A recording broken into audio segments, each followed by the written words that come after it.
Hello, track gang. I'm Ray, and welcome to the Boeville and Newtown's vlog number 40, I believe it is. I didn't even bother to look. I guess I probably should do that. Let's see, the last vlog looks like 39, so it would be that we are up to vlog 40. Yay!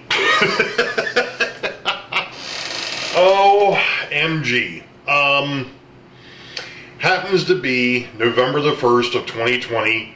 Happy belated Halloween to those that actually do that, which we did. We actually, for our neighborhood, they actually had a parade of kids that came through. We did contactless, we just put the stuff outside. They could grab a bag and take off, but which I think we ended up putting out 35 bags, and they were all gone. So we probably could have put out 40 and we probably would have been okay. Anyway,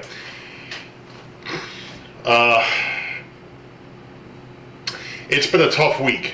Not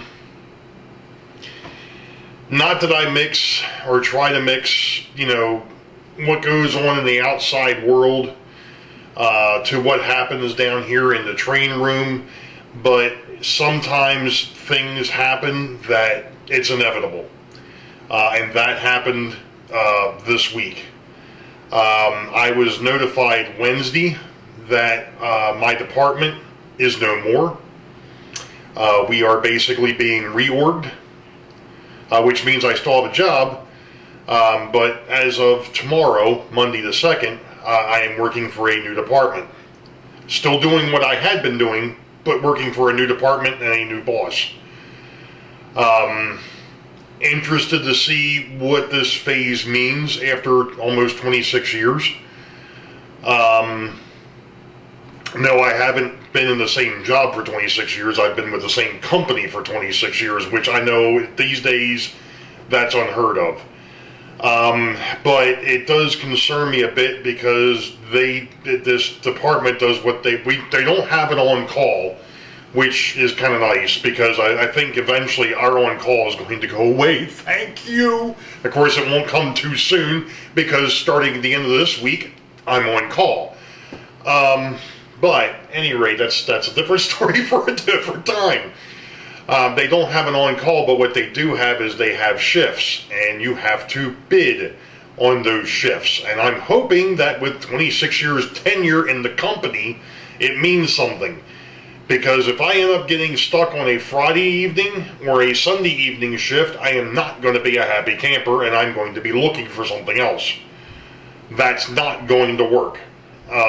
So it is what it is. At this point, I got to deal with what it is.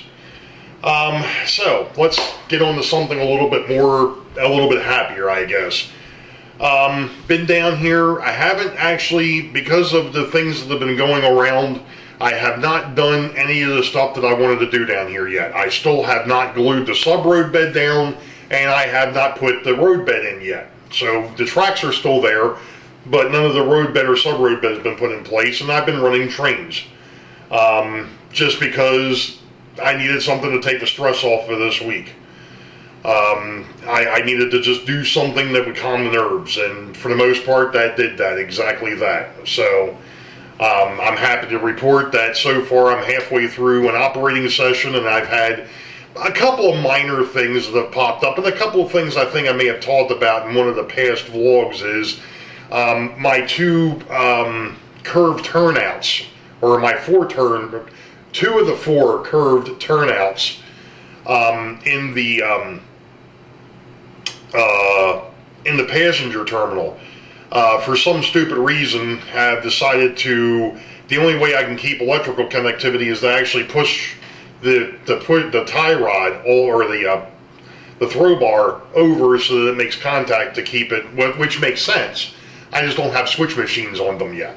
I don't know when I'm going to be getting a switch machines, and with the way things are at the moment, I am going to be in a little bit of a hiatus as far as doing really anything for the railroad. So at least any further development. There is still things that I can do down here to get things ready, but as far as buying stuff for the railroad, that's not going to happen anytime soon. So it is what it is.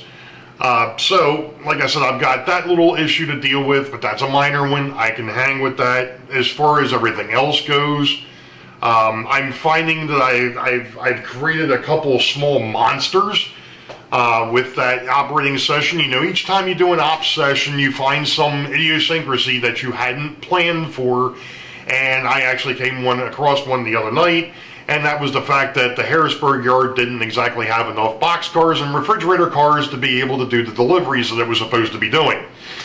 And I looked and was trying to figure out where the heck they all were, and that was the fact that they were either in the Boeville yard or in Richmond. Well, if they're in Richmond, they don't do me any good, and if they're in Boeville, they really don't do me any good either, because the industries are on the north end of the railroad, and obviously those two yards are south. So, one of the, I think what I'm going to end up doing is the one train, I called it a turn. I think what it's going to end up being is it's going to be an odd even thing.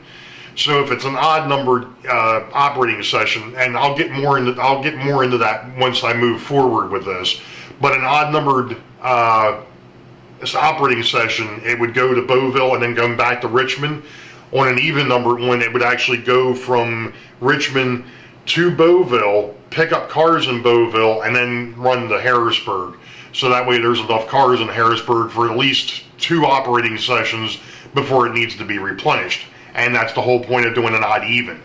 And that would be based off of a calendar. Here again, I'm running between 1950 and 1970. I don't actually have a particular day of the year that I'm running. So it would just end up being, you know, I just pick a day, you know, or just do it. Hey, it's day 1, day 2, day 3, day 4, whatever. Yeah, when I get to that point, I'll figure it out. I'm nowhere near ready to do that yet. But I can always go ahead and put something on the back of on the other side of the backdrop over there, and I hit the tripod on the backdrop back there that says, hey, we're on an even schedule or we're on an odd schedule. Of course, then again, I'm always odd, but that's beside the point. One of the other things that I wanted to touch on was I went and did some digging the other night. Actually, it was last weekend. As you all know, one of the things that I'm going to have at some point is a second deck that'll strictly be a city with a streetcar or a trolley car on it. Hey, Jerry. So trolley cars or street cars, whatever you want to call them, won't be PCCs, but they'll be street cars or trolley cars that are going to be running on that upper deck.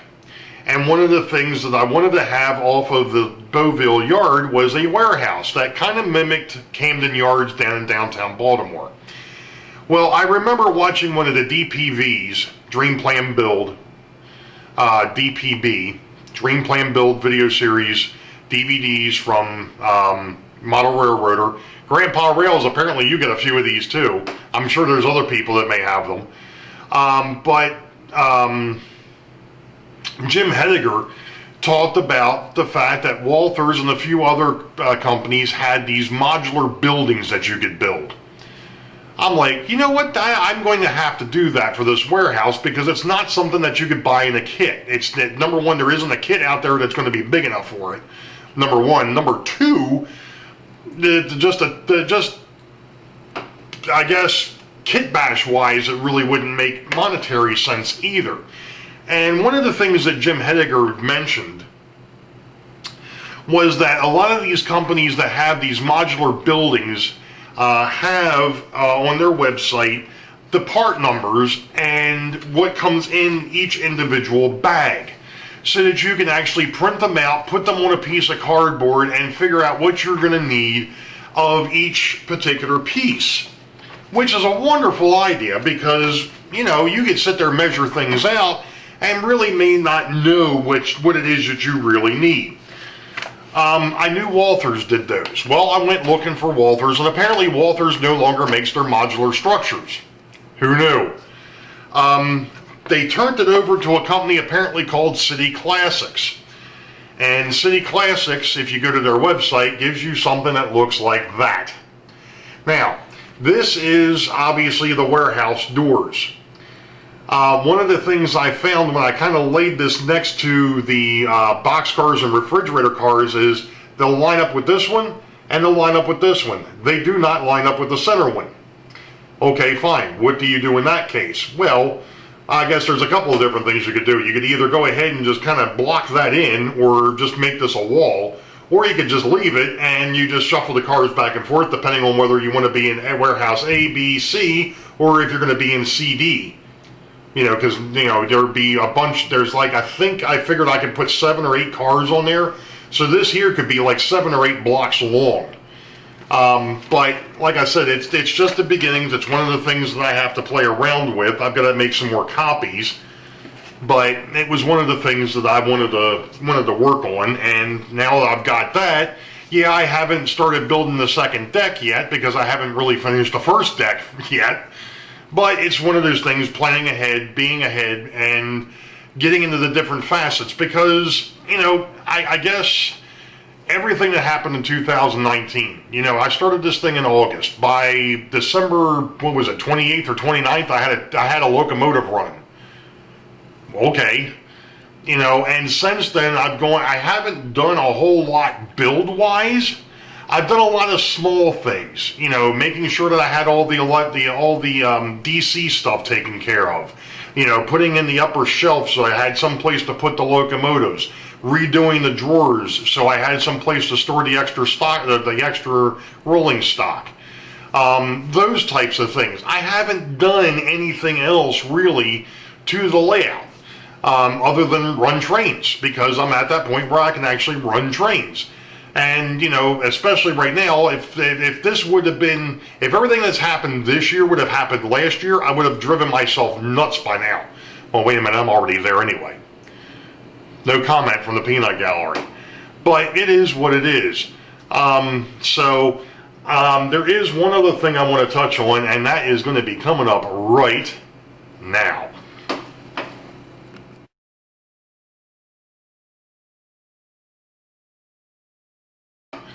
Okay, so it's shout out time. I'm actually going to go back to towards the end of September because, to be honest, I don't remember who exactly I've called out since. Obviously, I do thank and appreciate all of my subscribers, and if you haven't subscribed, hit that subscribe button, hit that bell icon, and fill it in. That way you get future notifications of when I pull things off like this, when I do one of those how did he do that, or I go live. Which won't happen again towards the end of November, but that's okay, which we've got something to talk about there too. But let me go ahead and get my shout outs here real quick. So what we've got here is, on September the 29th, we got the Southern Yankee Railroad.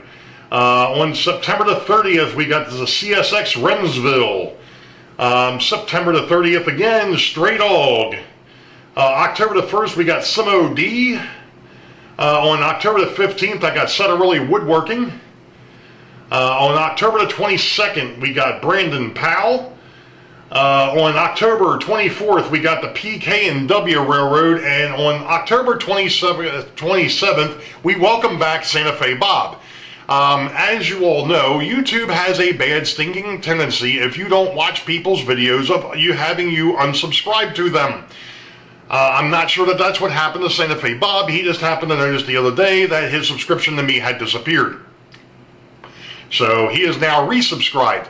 Make sure you check your subscriptions.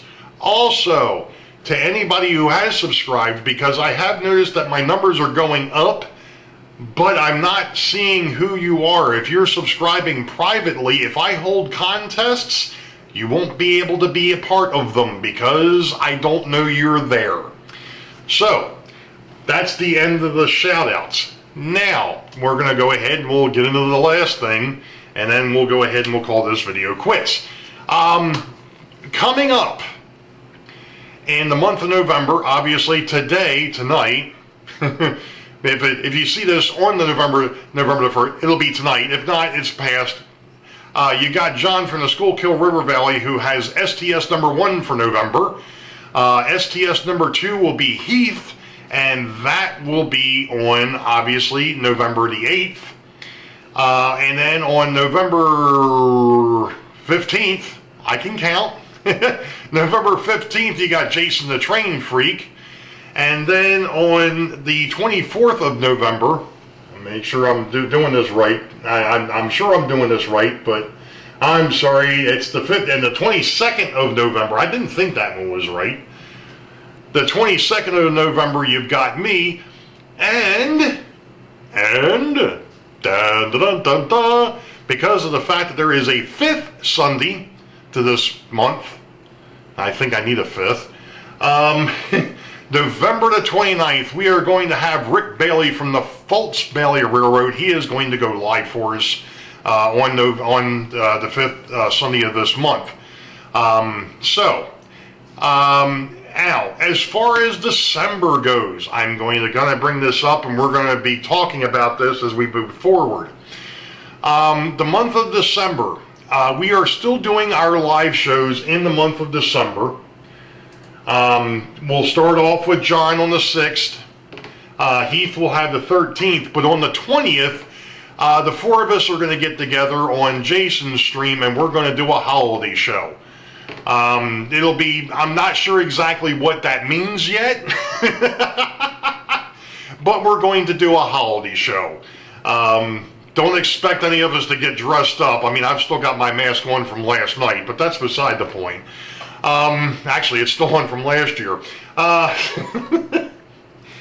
So that's the plan. So yeah, we're going to have a holiday show on December the 20th of 2020 for the Sidetrack Sunday crew. So stand by for that. Be on the lookout for announcements on that as to what's going to happen. I got a feeling that there's going to be some interesting things that are going to come up for that Sidetrack Sunday. So keep your ears open, keep your eyes open. There'll be more information for that. And as you all know, this daggone thing has gone on way too long, and I'm just sitting here babbling. You all know the deal. Wait for the highball. Green tracks ahead. We'll catch you all next time. Be safe. God bless. See ya.